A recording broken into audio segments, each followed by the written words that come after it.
25 फरवरी 1993 America में CIA के headquarters के बाहर फायरिंग हुई, जिसमें CIA के 2 एहलकार हलाक और 3 शदीद जख्मी हो गए।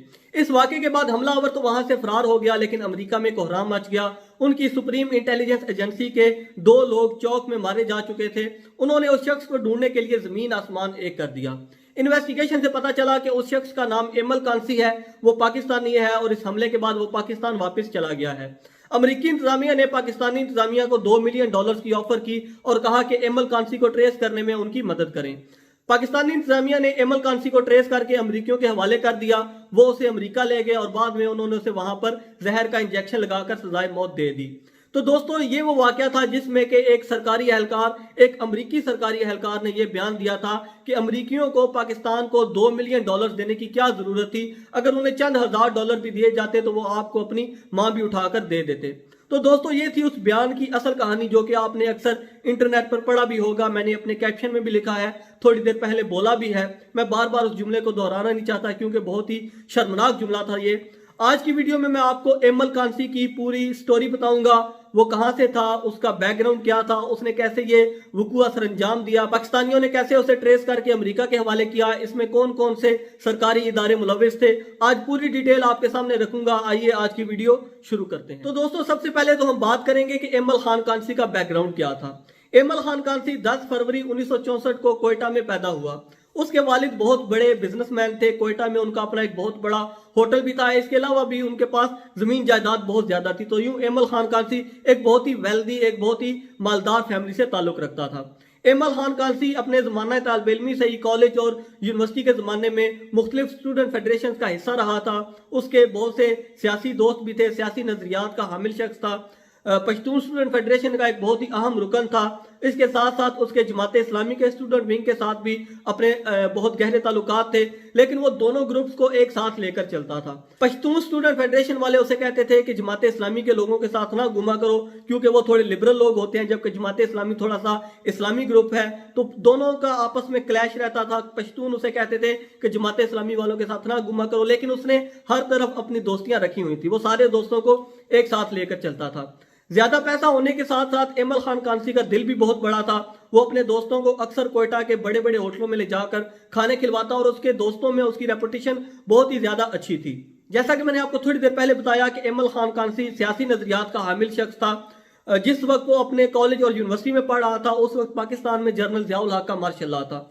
यह मिड 80s और लेट 80s की बात है और वो अक्सर मार्शल लॉ के खिलाफ होने वाले मुजाहिरों में शिरकत भी किया करता था।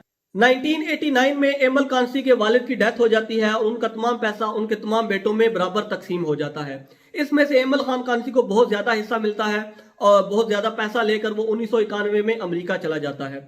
अमेरिका जाने का उसका मकसद ये था कि वो वहां पर मुल्क घूमेगा, वहां पर उसके पास पैसा है तो कहीं बिजनेस में पैसा इन्वेस्ट करेगा और अपनी कमाई करेगा। कुछ अर्से बाद उसका वीजा एक्सपायर हो जाता है और वो वहां पर अजाइलम के लिए यानी कि सियासी पनाह के लिए अप्लाई कर देता है और उसे अजाइलम स्टेटस मिल भी जाता है। 25 जनवरी 1993 का वो दिन आ जाता है जब एमल कांसी वो वकूआ सरंजाम देता है जो कि उसे अमेरिका की मोस्ट वांटेड लिस्ट में शामिल कर देता है। होता कोई यूं है कि अमेरिकी रियासत वर्जीनिया के इलाके लैंगले में CIA का हेडक्वार्टर्स मौजूद था। वहां उस हेडक्वार्टर्स के बाहर एक ट्रैफिक स्टॉप पर सुबह सवेरे बहुत सी गाड़ियां रुकी हुई होती हैं। उन गाड़ियों में से एक गाड़ी में एमल कांसी भी मौजूद होता है। जब ट्रैफिक लाइट रेड होती है और तमाम गाड़ियां रुकती हैं तो एमल कांसी अपनी गाड़ी से निकलता है और मुख्तलिफ गाड़ियों में जाकर उन गाड़ियों में मौजूद मर्दों पर फायरिंग शुरू कर देता है। इस फायरिंग में 2 मर्द मौके पर ही हलाक हो जाते हैं और 3 शदीद जख्मी होते हैं और जाए वकूआ पर मौजूद खवातीन को कोई खराश तक भी नहीं आती। हलाक होने वालों में CIA के 2 एहलकार होते हैं, 66 साल लैंसिंग बेनेट और 28 साल फ्रैंक डार्लिंग। जब फ्रैंक डार्लिंग मरता है तो गाड़ी में उसकी मंगेतर भी मौजूद होती है। इस वाक़े के बाद एमल कांसी वहां से फरार होकर पाकिस्तान आ जाता है और पाकिस्तान के बाद वो अफगानिस्तान जाकर रूपोश हो जाता है। वाक़े के थोड़ी देर बाद पुलिस मौके पर पहुंच जाती है और अपनी इन्वेस्टिगेशन शुरू कर देती है। पुलिस को मौका वारदात से 10 शेल मिलते हैं, गोलियों के 10 खौल मिलते हैं और एक पूरी गोली मिलती है। गोली मिलने का मतलब था कि हमलावर की बंदूक जाम हो चुकी थी। सबसे पहले तो CIA वालों को और पुलिस को ये जानना था कि इस हमले का मकसद क्या था। क्या इस हमले के पीछे कोई दहशतगर्द तंजीम मुलविस है या कोई एक वाहिद फर्द मुलविस। ऐनी शाहिदीन खवातीन की मदद से हमलावर का एक खाका तैयार किया जाता है और पूरे अमेरिका में फैला दिया जाता है। खवातीन जो उसका हुलिया बयान करती हैं या जो खाका उसका तैयार होता है, उसके मुताबिक पुलिस का ख्याल था कि यह शख्स या तो हिस्पैनिक हो सकता है या मिडल ईस्टर्न हो सकता है। जो मौका वारदात से शेल और गोली पुलिस को मिलती है, उसकी फोरेंसिक करवाई जाती है। गोली पर हमलावर का एक फिंगरप्रिंट पुलिस के हाथ लग जाता है।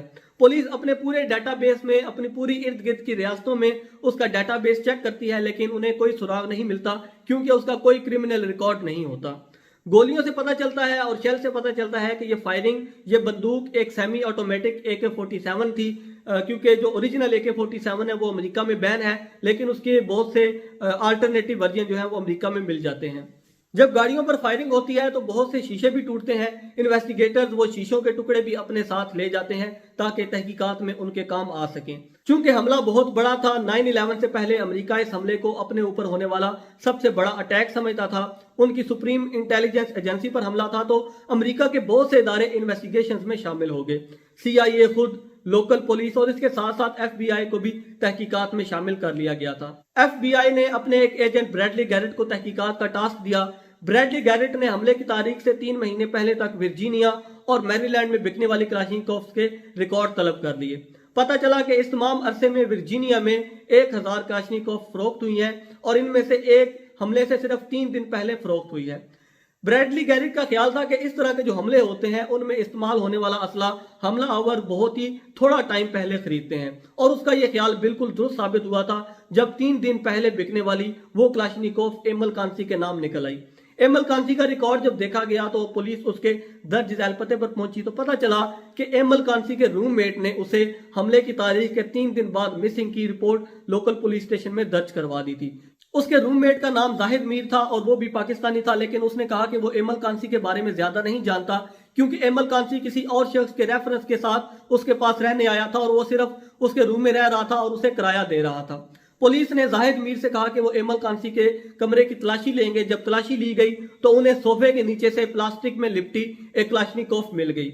जब मजीद तहकीकात हुई तो पता चला कि वो फायरिंग इसी क्लाशनिकोव के साथ की गई थी। उसके साथ साथ पुलिस को थोड़ा सा और असला भी मिला। असले के साथ साथ एमल कांसी की अलमारी से पुलिस को एक कोट भी मिला और ये वैसा ही कोट था जो कि एनी शाहिदीन ने बयान किया था कि हमलावर ने फायरिंग करते हुए ऐसा कोट पहन रखा था। जब उस कोट की फोरेंसिक की गई तो उस कोट में से शीशों के बहुत से जर्रे निकले। जैसा कि मैंने आपको वीडियो के शुरू में बताया था कि पुलिस जब इन्वेस्टिगेशन कर रही थी तो उन्होंने गोलियों के खोल के साथ साथ वहां पर टूटने वाले शीशों के टुकड़े भी इकट्ठे कर लिए थे। तो जो मौके वारदात से मिलने वाले शीशों के टुकड़े और कोट से निकलने वाले शीशों के जर्रे आपस में मैच किए गए तो वो मैच कर गए। इसके बाद पुलिस अमेरिका के इमिग्रेशन विंग के पास चली गई और उन्होंने एमल कांसी का रिकॉर्ड वहां से निकालने की दरखास्त कर दी। जब एमल खान कांसी का रिकॉर्ड वहां से निकाला गया, क्योंकि जैसा कि मैंने आपको बताया था कि एमल कांसी ने वहां पर अजाइलम के लिए अप्लाई किया था, तो अजाइलम के लिए अप्लाई करते हुए आपको अपने फिंगरप्रिंट्स देने पड़ते हैं। एमल खान कांसी के जब फिंगरप्रिंट्स वहां पर देखे गए तो वो फिंगरप्रिंट्स भी जो मौका वारदात से गोली मिली थी उसके साथ मैच कर गए। तो अब पुलिस के पास इतने एविडेंस आ चुके थे कि उन्हें ये मालूम पड़ चुका था कि ये हमला एमल खान कांसी ने ही करवाया है, लेकिन पाकिस्तान आकर उसे ढूंढना उनके लिए एक बहुत बड़ा दर्द सर था, क्योंकि वो किसी तंजीम का रुकन नहीं था, किसी सियासी विंग का रुकन नहीं था, किसी सरकारी इदारे का रुकन नहीं था। वो एक आम शख्स था, एक आम शहरी था और वो कहीं भी हो सकता था। FBI के लोग पाकिस्तान भी जाते हैं और एमल कांसी के घर वालों से, उसके भाइयों से भी मिलते हैं। उसके भाइयों ने बताया कि हमले के चंद दिन बाद, जो कि तारीख अमरीकी उन्हें बता रहे थे, उसके चंद दिन बाद एमल कांसी पाकिस्तान आया था और उसके बाद उन्हें भी नहीं मालूम कि वो कहाँ गया, क्योंकि वो पाकिस्तान जल्दी जल्दी में आया था। उसके हाथ में सिर्फ एक ही ब्रीफ केस था और जो पाकिस्तानी है, जो ओवरसीज पाकिस्तानी है, जो पाकिस्तान में भी रहते हैं, वो ये बात अच्छी तरह जानते हैं कि जब बाहर से कोई शख्स जाता है तो वो बहुत ज्यादा सामान लेकर जाता है, बहुत ज्यादा तोहफे तोहफ लेकर जाता है। जबकि एमल कांसी के भाइयों के लिए ये बात एक अजीब सी बात थी कि वो सिर्फ एक ही ब्रीफ केस उठाकर पाकिस्तान आ गया है। उन्होंने ये भी बताया कि एमल कांसी ने इतनी सख्त सर्दी में कोट भी नहीं पहन रखा था। एमल कांसी उसके बाद कहाँ गया ये किसी को मालूम नहीं था।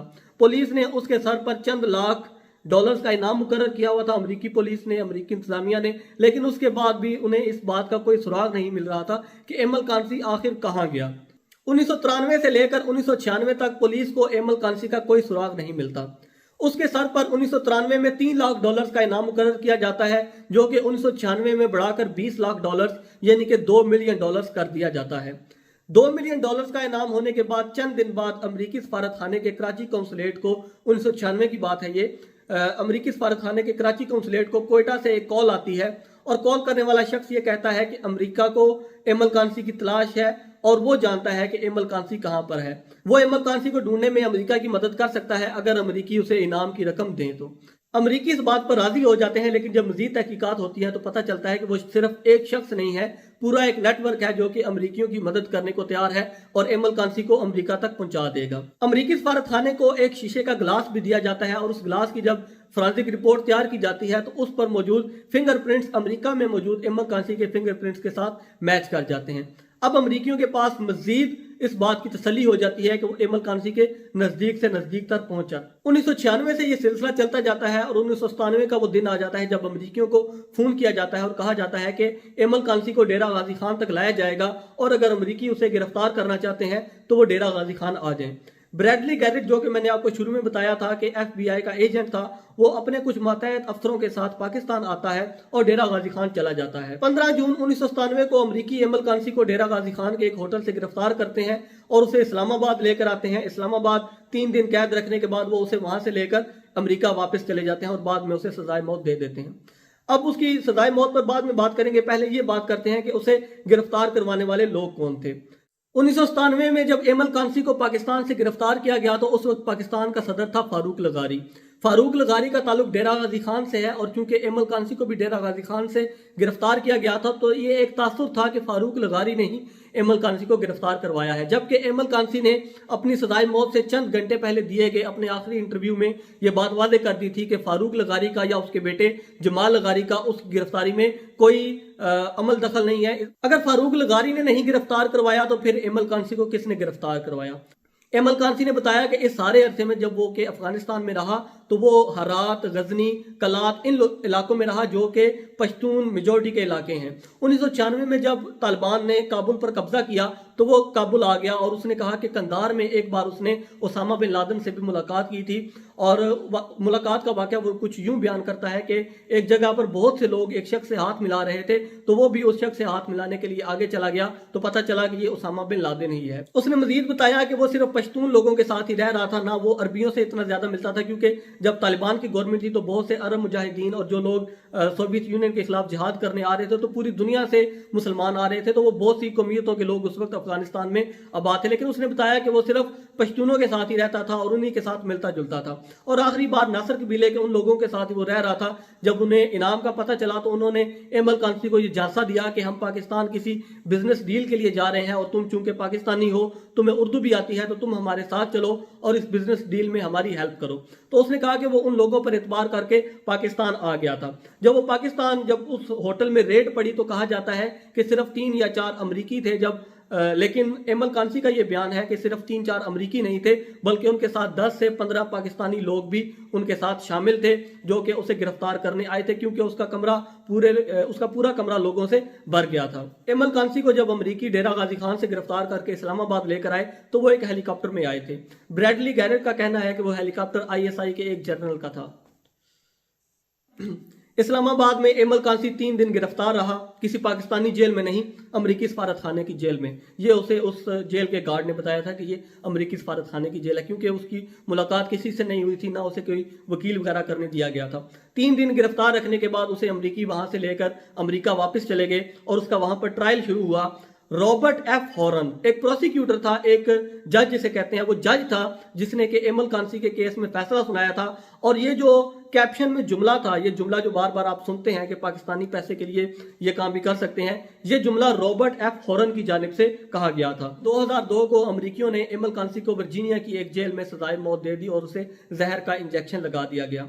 अब एमल खान कांसी की गिरफ्तारी और उसे पाकिस्तान से लेकर बाहर जाने के बहुत से लोगों पर इल्जामात लगे, तो सब एक दूसरे पर इल्जाम लगा रहे थे कि एमल कांसी को इसने बाहर भेजा है या उसने बाहर भेजा है। और जब वो बयान आया, रॉबर्ट F. हॉरन का वो बयान आया, तो फिर तो बहुत ही ज्यादा और शर्मिंदगी बढ़ गई थी और फिर एक दूसरे को इल्जाम दे रहे थे कि इसने बाहर भेजा है, इस इदारे की गलती है, उस इदारे की गलती है। खैर, ब्रैडली गैरेट के उस बयान के बाद बहुत सी चीजें वाज़ेह भी हो गई कि किसकी गलती थी। रेमंड डेविस का केस भी आप देख लें तो उसे भी जिसने बाहर भेजा था वो भी सबको पता ही है। तो जब एमल कांसी को अमेरिका में सजाए मौत हो गई और उसकी डेड बॉडी पाकिस्तान लाएगी और पाकिस्तान में उसका जनाजा हुआ, तो उसके जनाजे में अमेरिका में Pakistani ambassador, core commander Quetta और कमिश्नर कोयटा, इन 3 लोगों ने शिरकत की थी। उस वक्त जब एमल कांसी को पाकिस्तान से ले जाया गया था तो उस वक्त पाकिस्तान का वजीर आजम नवाज शरीफ था। नवाज शरीफ पर इस बात का सबसे ज्यादा इल्जाम लगाया गया था कि ये मुलविस है, और नवाज शरीफ पर लाहौर हाई कोर्ट में केस भी हुआ था और ये केस अभी भी लाहौर हाई कोर्ट में पड़ा हुआ है। और तो दोस्तों, ये थी एमल खान कांसी की कहानी, और ये थी उस बयान, उस शर्मनाक बयान के पीछे की असल वजह, जो कि आपने अक्सर सुना ही होगा। अगली वीडियो में किसी नए टॉपिक के साथ आपकी खिदमत में हाजिर हूँगा। फिलहाल अरसलान शाही को इजाजत दीजिए। अल्लाह हाफिज़, फी अमानिल्लाह। दुआओं में याद रखिएगा। शुक्रिया।